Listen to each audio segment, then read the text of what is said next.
Everybody, welcome back to Tuesday training. I am in studio right now with Debbie, our birthday girl. Our birthday girl today gets to train, and I get to see you on camera. This makes me very happy.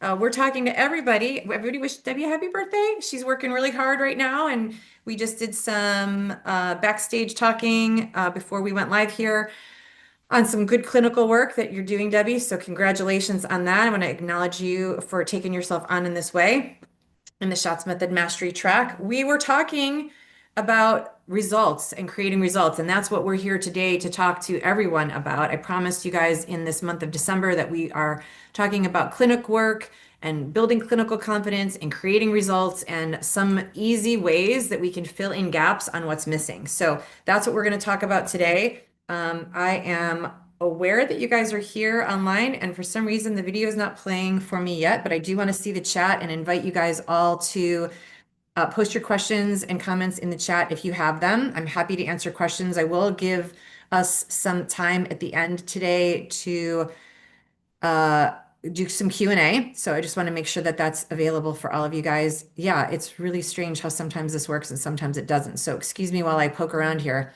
In my dream, I'm going to have a producer and I'm going to have somebody be like, here's your wild screen and here's your settings and here's your this and here's your that. But in the meantime, I'm happy to just click around. But it matters to me that I can see you guys. So I'm going to spend one more second here clicking. Here we go. Now I can see the chat. Hello, everybody. I see that you guys are here live. Hi, Raul. Nice to see you. Hey, Gregory. Glad you're here. It's morning for you, and I think it's closer to evening for Raul. So isn't that interesting? We got time zones around the world. Guys, we are going to talk today about some clinical results that I want to create for you guys. I know you want them too, and I am here for it, by the way. I'm here for it. So first things first, I want us to stop chasing symptoms. This is not the first time that you have heard me say this, though. This is not the first time that you've heard me say the first things first is to stop chasing symptoms. We had a uh, workshop earlier. I keep saying this month, maybe no, in the last 4 weeks, we had a 3-hour workshop on the laws of the body. I did not make up these laws, but I gathered them all up, listed them all out, and we talked about about these certain laws of the body that you can guarantee always exist. Why did I do that? Because when you have clarity on where to start in your treatment planning, then you have clarity on what the treatment plan will look like. You have to have clarity going in to have clarity going out. You can't go in confused and expect clarity to come out on the other end. It's not like an industrial, manufacturing plant where you put in a whole bunch of mess and it comes out formed as something. You need to have clarity at the beginning. So, when we use the laws help us parse out the infinite number of possibilities that could be in front of us being presented by the client, and it helps us streamline where we're going to start putting our thought process. This law, 90% of the pain in the body is referred from somewhere else. Used to be 80% of the pain in body is referred from somewhere else. Now it's 90%, and we're talking about musculoskeletal pain. And in that, we're also including some other referral places. Let me expand on that.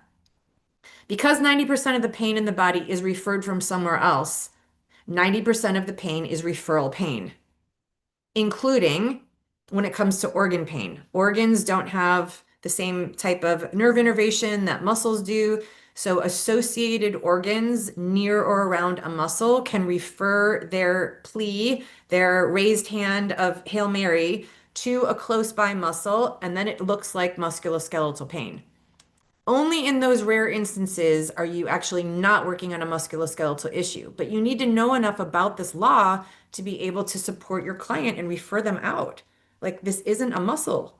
I'm looking at it, I'm working it, I'm assessing it, I'm functionally intervening with it, I'm manually palpating it if that's what I do, if I'm a manual practitioner, I'm adding weight to it if I'm a physical provider, and this muscle sensation is not shifting, probably not muscle, but it's still referred. Okay, so except for that instance, and including that instance, this law matters. 90% of the pain in the body is referred from somewhere else. Like I want you to say it over and over again like it's a mantra. Why? Because it will slow you down from jumping to action on the wrong thing. Not that anything that you're doing is wrong, but when I say the wrong thing, when you approach a muscle that is symptomatic, it will remain symptomatic because it's not the problem. No matter what you do to it, it will remain symptomatic because it is not the problem. Well, but I can really get some muscles who are really upset to be calmer before the end of my session. I'm sure you can. Here's why, though. It's not because that muscle is the problem, it's because touch is healing. The body is designed to move. So whether you're doing manual or movement work, you are addressing that muscle. And every muscle feels better when it's got manual practices, when there's touch involved, or when there's movement involved. All muscles feel better. But that doesn't mean that muscle is the problem, which is why the client returns with the same pain, right?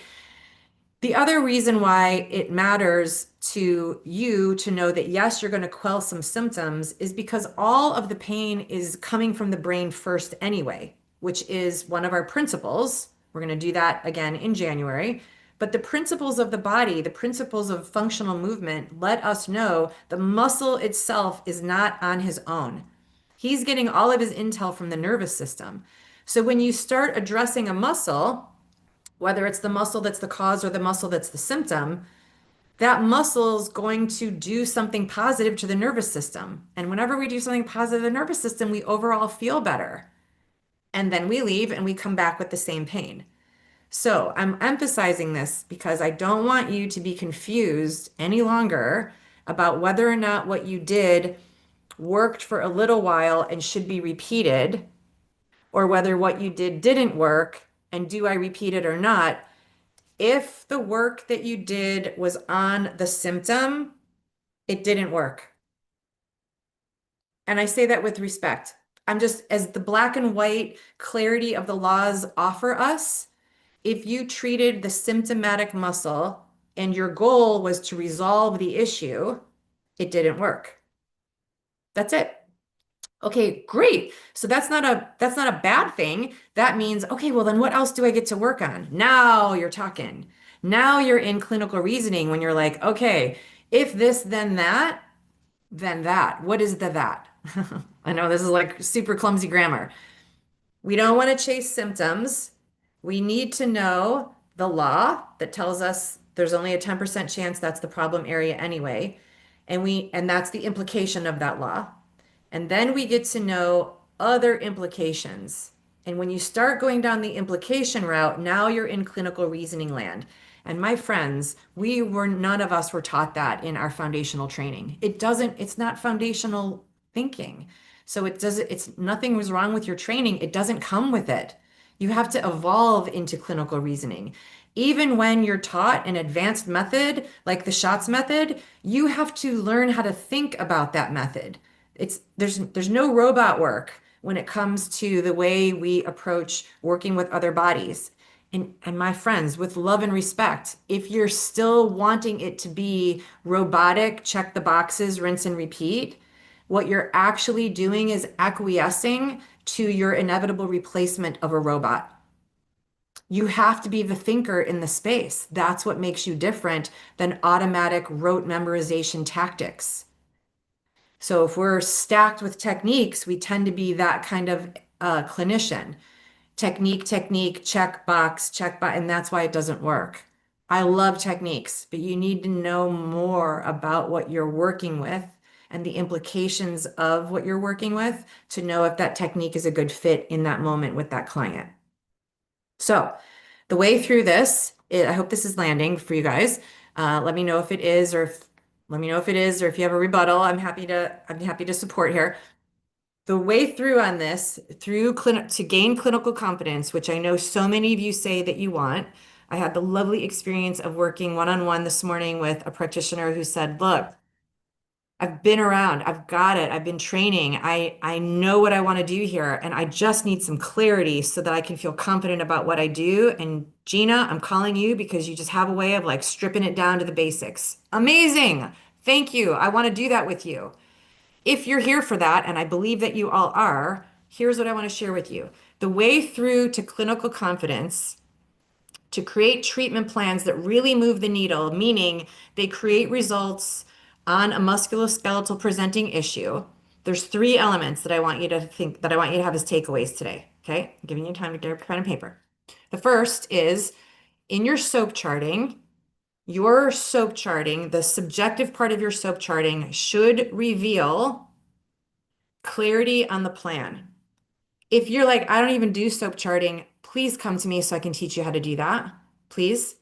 If you're not a massage therapist, there's a smaller chance that you were taught that in your foundational training. That's not a fault of anybody's. It's a missing piece for you. In order to create a treatment plan, you must be able to plan it. How do you plan it? It's through SOAP charting.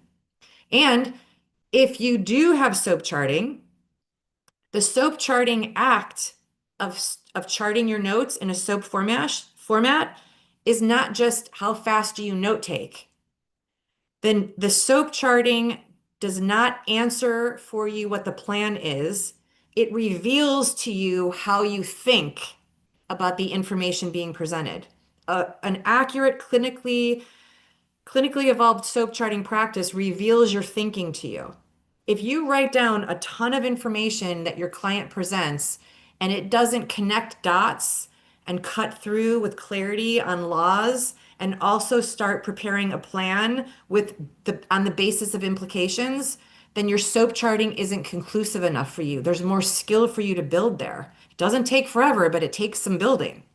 And it doesn't even take a long time, but you have to know what are the implications of this information and how am I structuring my intake so that I can get the information that's needed.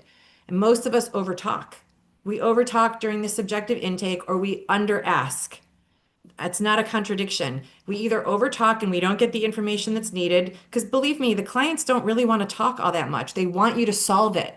And they're thinking, okay, well, this is really interesting because this practitioner is like listening to me talk longer than any physician has, because physicians are only given 7 minutes through the insurance laws, right? We're not going to throw shade there. That's just the structure that they work on.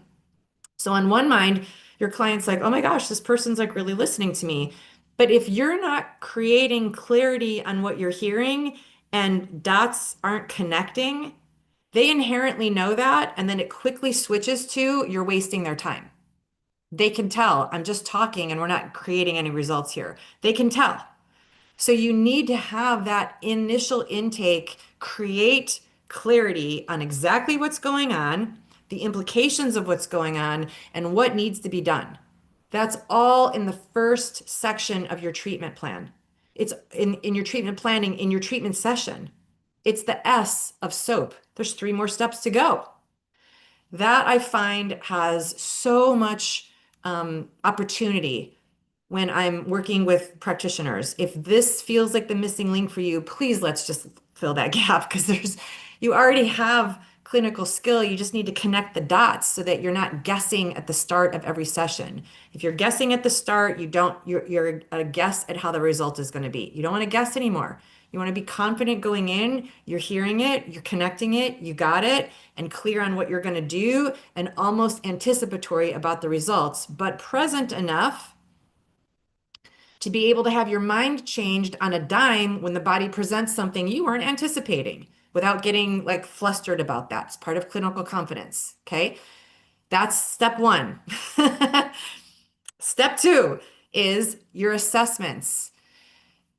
Most of us have some assessments. Well, let me just be really candid here. I'm bored. I'm walking the line between being direct and also feeling warm. I mean this with only respect for you guys. There's no shade here.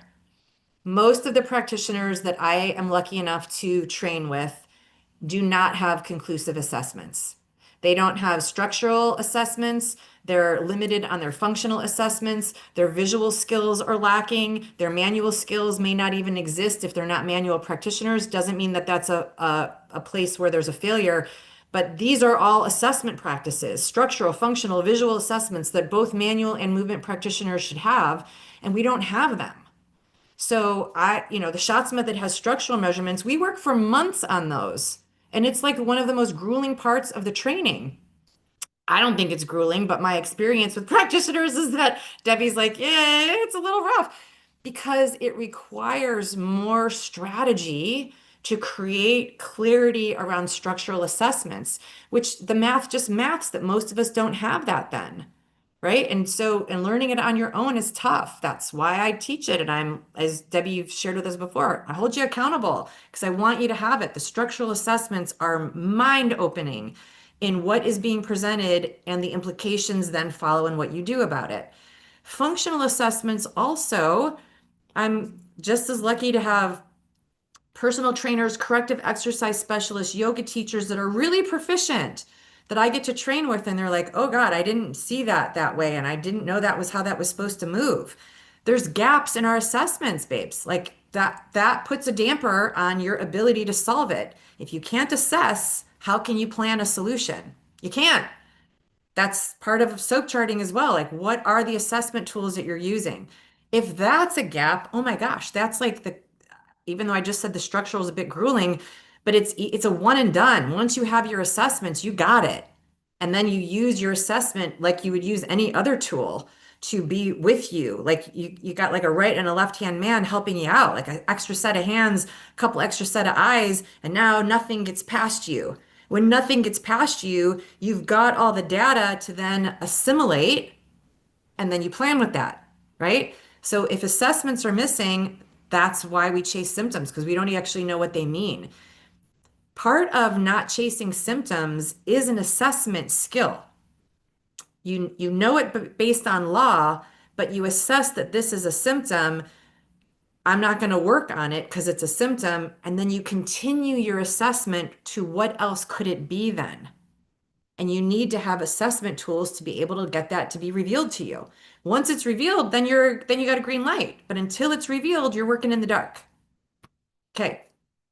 Then step 3, implications. Your implications on what all of that means. That is 100% your think box. It's 100% your think box. It's based on what you know. It's based on the laws of the body. It's based on principles of movement. It's based on the way muscles work. It's based on how bodies respond under tension and force. It's based on what compensatory patterns actually create in the body. It's based on how recruitment actually shows up in the body. This is all foundational information.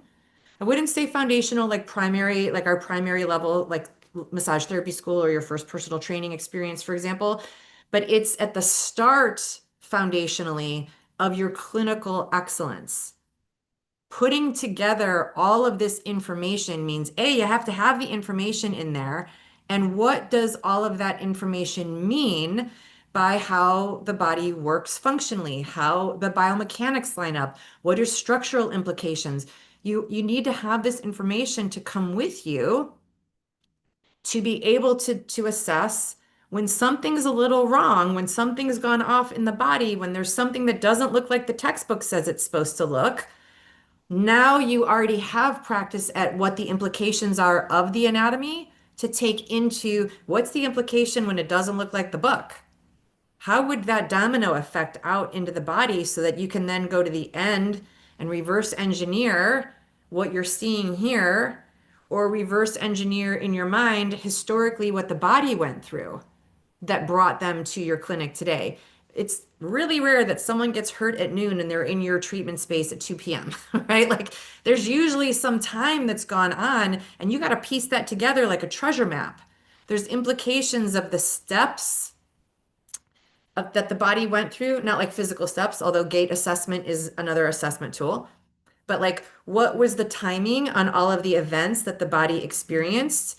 How did the body respond to event A that made event B much worse than it could have been if B was actually step A? What happened in the time between step A and B and C, these experiences that the body went through, what happened in that period of time that is a domino effect, compensatory laws, recruitment patterns, tension types, like what happened in the interim. So you're like putting together the whole storyline and assessing, assigning implications to each of those stages and the response that the body had so that you can in your mind almost be the body itself and feel like you were in that experience and you know what that did to you. It's kind of like having empathy for someone else, right? You might not have had the exact same life experience that they had, but if you're really listening and your heart's completely present to what they're sharing, you can get a sense of what that must have been like, right? That's the depth of empathy. Empathy is not a surface level skill, it's a depth. So is being able to be in the body through like an empathic hearing lens and determine what that must have been like in the body and how it tried to save itself, right? That's putting your think tank into the implications of what you just assessed. Something's off, assessing what works, assessing what's off, and then you can have a treatment plan, right? But all of that is required before you can put a treatment plan together. So I hope that you guys can see that if you're not clear on soap charting, you don't know what the implications are of what you're hearing, you get a little spooked by symptoms and you start treating them. Your assessment skills are limited or non-existent, meaning you don't have structural or functional or visual assessment skills that are top. And then you can't piece together what all of that means when it's working well, because that's a thinking skill. It's a strategic thinking skill. Then it makes it difficult to strategically think through what's being presented when something's awry. And all of those are needed. All of those three steps are needed before you can put a treatment plan together. So you can see how just coming in like, oh, this hurts today, and then starting to work on it, it's like too fast. You don't have enough in like working. What are you working on? What when someone comes in and says my left shoulder hurts, how long has that been going on? It's been about 2 weeks. Okay, did anything start it? Like, did anything create that pain? No, I can't think of anything, says the client, because they can't, because that's not part of the subjective intake. And then you start working on the shoulder and the associated muscles. Based on what did you start working on their shoulder? Literally, like based on what? And I'm not saying that to be shitty. I'm saying that to give you pause. Like, based on what are you doing what you're doing? We play that game at the very beginning of level 2 in mastery because now they have all the structural assessments. Now they have all the functional assessments. Now their visual skill is razor sharp. Now they know how to write SOAP charts and they know what questions to ask and what to listen for, and they put dots together. And now it's time to treat all the clients and get them all better. And they say, okay, Gina, I've got my plan. And I say, great.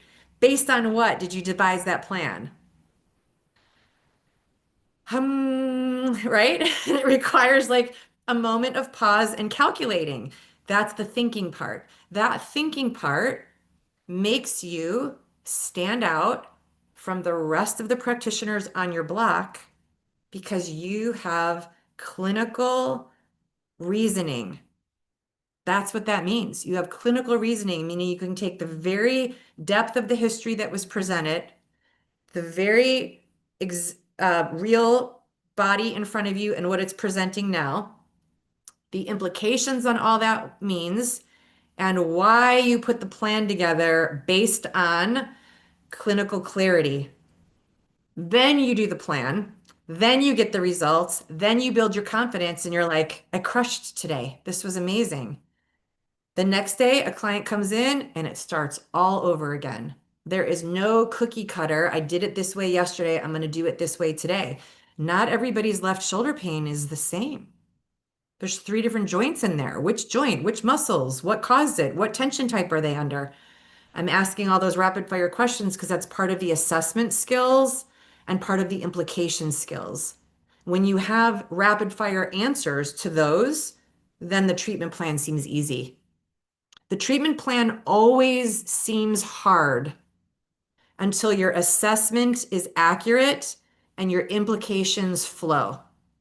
Until that time, your treatment plan always seems hard or confusing or close, but no cigars, right? And a lot of you come to me and say, I tried. I thought I had it.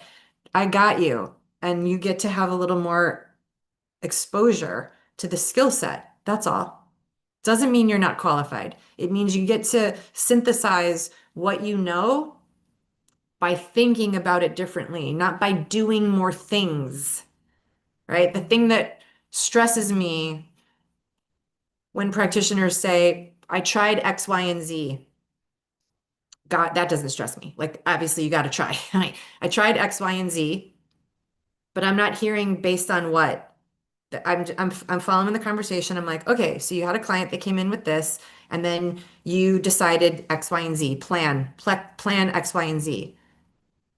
In my mind, the plan X, Y, and Z is implied that there's implications involved in that plan. Oftentimes that's missing though. And then this is where the stress comes in. None of that was stressful. The stress comes in where client came in, plan X, Y, and Z didn't work. Client came in again, so I did plan A, B, and C. Now I'm stressed. I'm like, we did X, Y, and Z, but you're not clear why. So if you weren't clear going in, the results weren't clear coming out. So then they came back again with the same pain, and now you're spooked because you're concerned that you don't know what you're doing. You do know what you're doing, but you get to synthesize the information in a way that makes sense. So that you're like, I know why I'm doing what I'm doing. I'm so super clear. You could quiz me on it, and I would have an answer based on implications of structural reasons, functional reasons, biomechanical reasons, or laws of the body. Based on those things, I have drafted this plan. And then I'd be like, great, go for it. Yeah. And then the body would say, yes, I'd like a little bit of that, a little less of that. And did you think about this? And you're like, oh, okay, on the moment, I'm on the fly, right? Without being spooked. When you can do that over and over again, hold your own and be grounded and clear and thorough. In leadership, we call it being rigorous, efficient, not spending the hour assessing, efficient, but thorough in your assessments and grounded so that you can deliver. And then the results from the body come in, you're still grounded, and you're thorough in your understanding of what the body shared with you based on what you put the body through in that treatment time. That's when you feel like you're crushing Tuesdays, Wednesdays, Thursdays, and Fridays, and then you're repeating that feeling, not the checkbox approach to treatment plans. Okay? So it's not just the active note taking. It's what do the notes mean? What did you hear in the depth, in your empathy style of listening? Not that you're not empathic with your clients, but I'm referring back to what I said earlier. Empathy requires depth, that you actually put yourself in their shoes. Are you putting yourself in the shoes of the body, knowing what it would feel like if that tendon was injured, or if that ankle wasn't square when the foot hit the earth, or when that muscle wasn't firing? Like, do you know what that would be?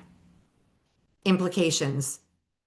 And then can you see how that domino would roll out over time so that what's presenting to you right now makes perfect sense? You're like, well, it makes sense you would show up like this because X, Y, and Z. Implication equals result.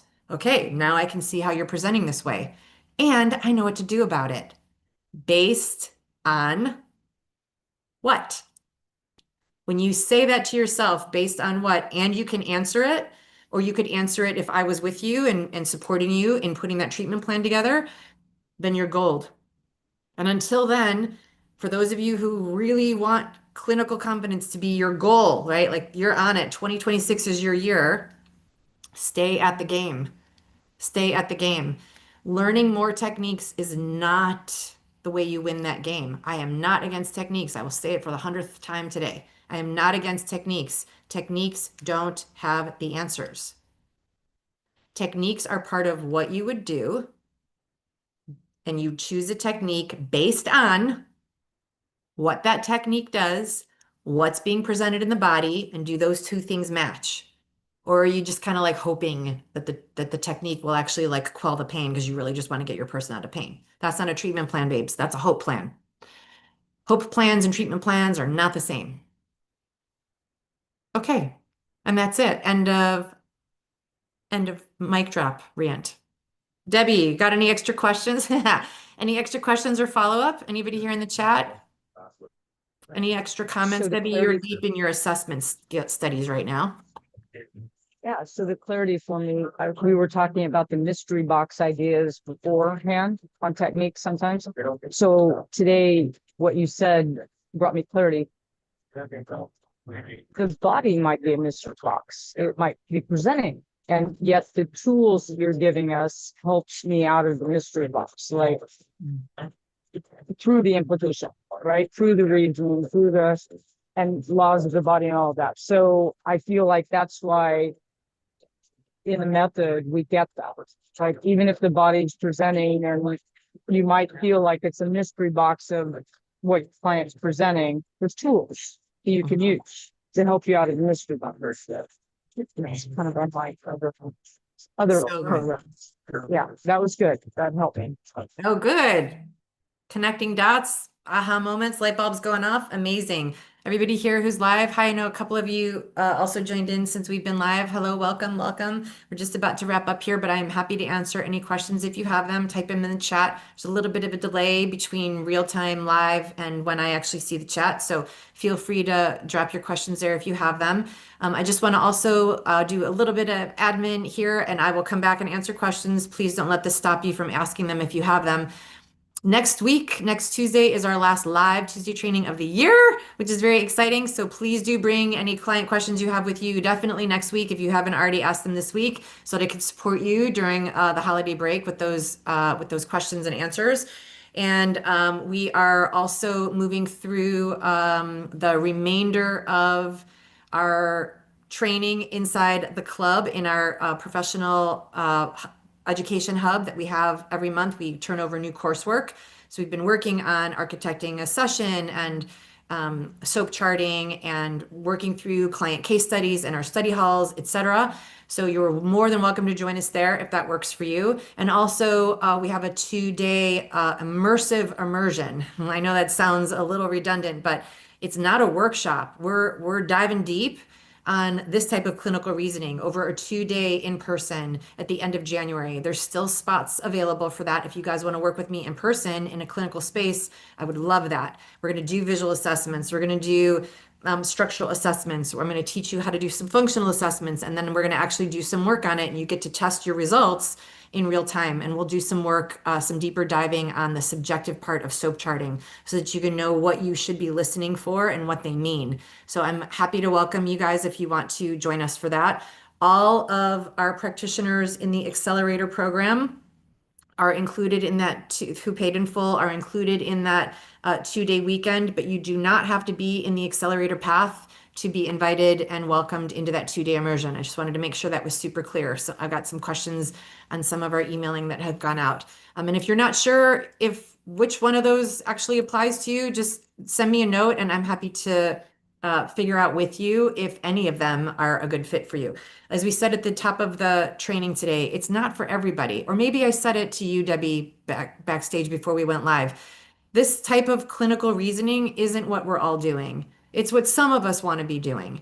And as I'm bringing, new educators in for our upcoming winter summit, we have this type of conversation all the time. In just the world of massage therapy, there's such a wide umbrella of orthopedic massage therapists versus relaxation massage therapists. And there is no shade on either, but they're not the same, right? Doing relaxation and parasympathetic nervous system and breath work and calming people and doing lymphatic drainage and energy work is incredible and needed. And you don't have to have clinical reasoning to do that. You got to think through some things. You can't just arbitrarily throw some techniques at someone, although maybe you can. But you absolutely need clinical reasoning if you're resolving musculoskeletal issues. And that's not the same as a relaxation setup. Same thing goes in the world of movement. If your goal is to get people moving, just get them moving. Better to move than sit, better to walk than stagnate. Eat a little better, work through their dietary plans, work with their relationship with food. Amazing, like absolutely needed. People get to have that kind of support and accountability. It's not the same as resolving the after effect of their rotator cuff surgery so that they can bench press again. It's not the same intervention. So not all of us in the movement and manual world want to be doing this type of work, which is why it's not universally offered at an introductory or foundational level. It's a specialty. If this is what you want, there are answers for you. I got them. I will happily guide you towards whatever's needed for you next. I need to hear where you're at, and I will happily guide you. So please do lean on me for clarity if that serves you. And I see no questions coming in on the live chat, which means you guys probably have your cup full. Do you have your cup full today, Debbie? My cup is very full today.